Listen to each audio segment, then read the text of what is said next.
Yvonne ni izina rifite inkomoko mu Gifaransa, rikaba rihabwa abana b'abakobwa aho risobanura umurashi w'umuheto cyangwa se ikimera cya yu, ari nacyo bakoresha mu gukora umuheto.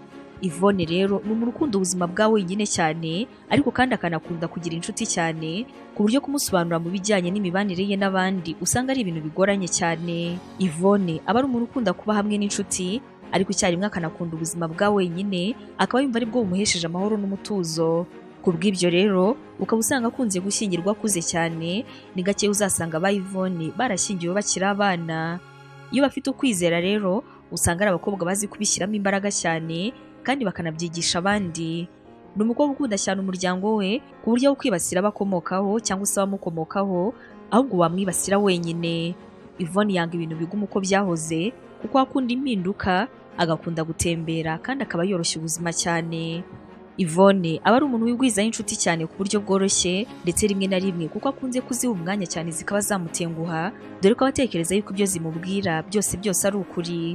Uyu mukobwa aba ari umuhanga cyane kandi ukunda kwiga ibintu bishya, kuko ari umunyamatsiko, ntabwo aba yifuza yuko ibintu byose byaguma uko biri, nta kintu na kimwe arabimenyaho.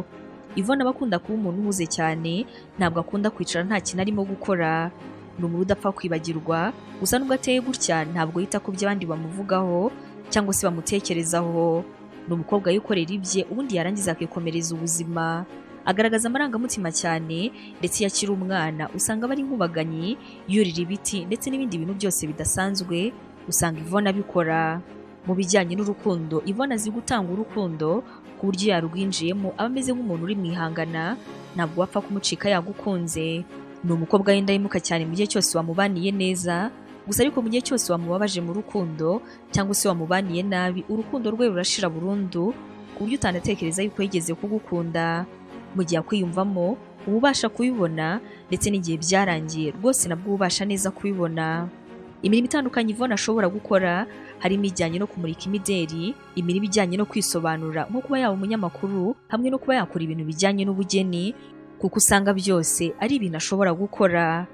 Ngayo rero amazina twari twabahitiyemo none mu kiganiro cyacu, reka nawe utwandikire utubwire irindi zina runaka wifuza yuko twazagusobanurira.